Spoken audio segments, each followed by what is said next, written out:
Hey everyone, this is Mike from TechHog.com, and we have a review of the HTC One X for AT&T, and we'll tell you what we think, so stick around.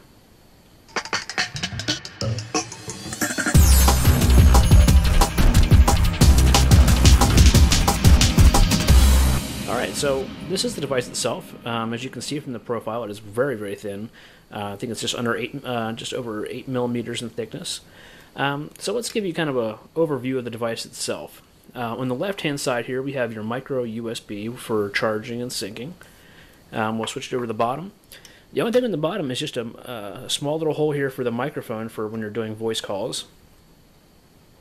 On the left-hand side, the right-hand side is your volume rocker, and that's pretty much it. And on the top, where we'll find most of the action, is your 3.5 millimeter headphone jack, followed by another microphone for noise canceling. Then you have your power and sleep button. And just behind that is where you'll find your SIM card tray with a little pinhole for that. As far as the back goes, we have obviously the HTC branding, followed by your 8 megapixel camera with a single LED flash. And bottom is you have your little speaker grill back here for speakerphone and those type of things. And obviously the branding for Beats Audio. Now you might notice over here there's about 5 little metal connectors, and that's probably for some kind of a dock that'll come later on. But overall, that's pretty much the exterior of the device. Obviously, you have your, I think it's a 1.8 megapixel front camera, and then some AT&T branding. So let's go ahead and boot up the device, and we'll clear this off. And you'll notice it's running Sense 4.0. It is also 4G LTE and 4G HSPA Plus, since it is on HT&T. There has been some really nice things. If you haven't seen this display in person, you really need to. This is a 720p display using Super LED 2 technology, and other than the iPhone 4S and 4, you're not going to find a better display on a device right now in terms of overall clarity. It really is just that nice. This does use a Snapdragon 1.4 gigahertz dual-core processor. In the States, that is.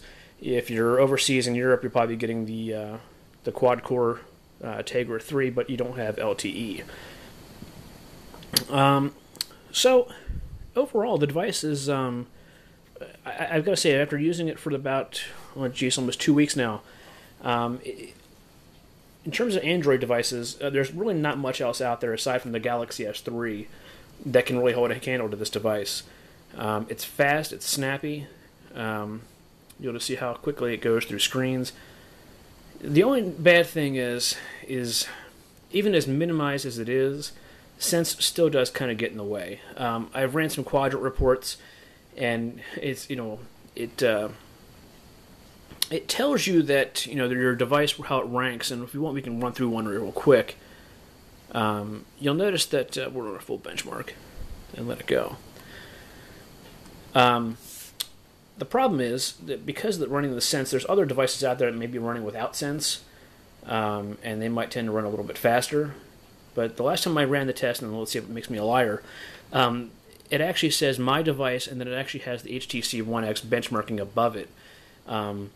I've only added a few applications here since it was sent to me from HTC, and there's not a whole lot on here. I haven't really bogged it down. This is off of a fresh boot, so there's no other applications running, and so the Quadrant benchmark is still well below what the normal version is. So we'll let this finish up here, and we'll see what it says for our total.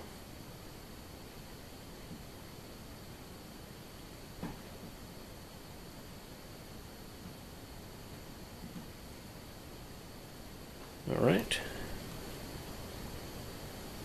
And so as you can see, the HTC One X at the top and your device right here below it, getting a Quadrant score of about 4,300. Still very respective. I mean, it's faster than the Transformer Prime, which is actually running off a Tegra 3, so that's impressive. But when you put this next to a Galaxy S3, it doesn't quite hold up as quickly, but overall it is a very fast device. I think anybody who'd be using it would be very happy with it. But like I said, there are some trade-offs that you have to make because this is a single or unibody frame with this polycarbonate. There is no interchangeable battery, so whatever you got, it's got to last the whole day. I can say that I've actually, with moderate use, have been managed to get a little over a day and a half. When I stopped using my other primary device and started using this, I found myself having to charge it at nighttime simply because it was about down to 20% or so. So obviously in the middle of the night it's going to go down at least under 5 or 10%. So by the morning it'd be dead. So you are capable of getting a full day's use, but that's also not in always LTE areas. So if you have LTE and say you're in New York or a heavy LTE area, and that's primarily what you're going to be using, you might be going through the battery a little bit faster. Yeah, so that's about it, guys. It's a really nice phone. Like I said, this is just kind of a little overview, not a full video review. If you want to read our full review, check out techhog.com. This video will be attached to this to our written review, and check out for when we do our Samsung Galaxy S3 versus the HTC One X and see which one we think is a better phone. I'm Mike for techhog.com, and check us out soon. Take care.